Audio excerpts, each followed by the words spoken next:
আপনাদের সামনে আপনাদের মাধ্যমে আমি এটাই বার্তা দিতে চাই যে আমি আগামী দিনে পুন্ডিবাড়ি থানা থেকে পুন্ডিবাড়ি বাজার পর্যন্ত নাকে খড় দিয়ে এখান থেকে আমি বিরত বেরিয়ে যাব। সিভিক ভলান্টিয়ারকে লাঠিচার্জের অভিযোগ উঠল পুন্ডিবাড়ি থানার পুলিশ আধিকারিকের বিরুদ্ধে। প্রতিবাদ জানাতে মঙ্গলবার পুন্ডিবাড়ি থানার সামনে বিক্ষোভে বসলেন সিভিক ভলান্টিয়ার। এ প্রসঙ্গে উল্লেখ্য, সন্তোষ দাস নামে ওই সিভিক ভলান্টিয়ারের দাবি তার বিরুদ্ধে মিথ্যা অভিযোগ দিয়ে মারধর করা হয়েছে। এ বিষয়ে তিনি জানান, গতকাল রাতে প্রায় 1টা-1:30 নাগাদ নাইট ডিউটিতে ছিলেন তিনি এসআই কৃষ্ণ বর্মনের সাথে। কোনো কারণ ছাড়াই পুন্ডিবাড়ি থানার মেজবাবু চন্দ্রনাথ বটব্যাল সহ আরও 2 পুলিশ আধিকারিক তাকে মারধর করেন এবং তারপর নিজেরাই পুন্ডিবাড়ি সরকারি হাসপাতালে নিয়ে যান এবং সেখানেই শেষ নয়, সেখানে চিকিৎসককে দিয়ে কাজ চলাকালীন নেশাগ্রস্ত অবস্থায় থাকা ভুয়ো রিপোর্ট তৈরি করেন সন্তোষ দাসের নামে। পুরো বিষয়টি প্রতিবাদ জানাতেই আজ পুন্ডিবাড়ি থানার সামনে বিক্ষোভে বসেছেন তিনি।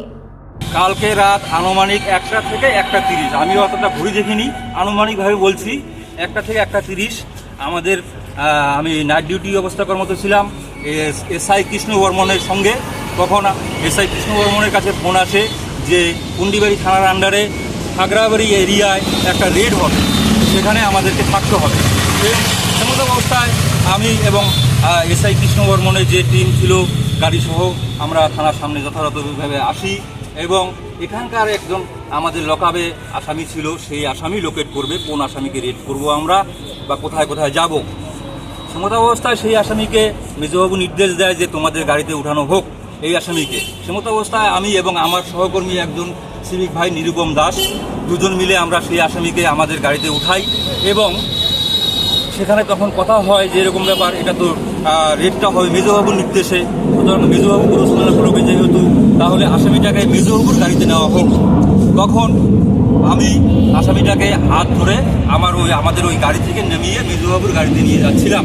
এমতো অবস্থায় মেজবাবু আমার কাছে এসে আমার হাতের কলার ধরে ঘাড়ে কলার ধরে আমার কলার ধরে আমাকে হিসড়ে মারতে মারতে বড়বাবুর রুমে নিয়ে যায় এবং আমার নামে ব্লেম দেওয়া হয় আমি নাকি মদ্য অবস্থায় আছি এবং আমি নাকি বেআইনি অস্ত্র দেখিয়ে সেই আসামিকে বেধড়কভাবে মারধর করছিলাম। এখানে সিসি ক্যামেরা আছে থানার সামনে, আপনারা সেটা দেখতে পারেন বা এখানকার যে কর্তৃপক্ষ আছে, বড়বাবু আছে, তাকে বলতে পারেন যে এরকম ব্যাপার আপনাদের সামনে সিসি ক্যামেরা থানার সামনে সিসি ক্যামেরা আছে, সেই সিসিগুলো দেখা হোক। যদি এই সিভিক ভাই যদি সেই আসামিকে মারধর করে বা বেআইনি অস্ত্র দেখিয়ে ভয়ভীতি দেখায়, তাহলে আমার যথেষ্ট শাস্তি আমি নিজে গ্রহণ করব। আমি নিজে আমি স্বীকার করছি, যদি আমি কোনো রকম অন্যায় করে থাকি বা বেআইনি কোনো অস্ত্র দেখিয়ে থাকি বা মারধর করে থাকি, তাহলে আমি আমার অন্যায় মাথা পেতে নেব এবং যথাযথ আমার যা শাস্তি হয় আমি সেটা মাথা পেতে নেব। Bureau report, news metro.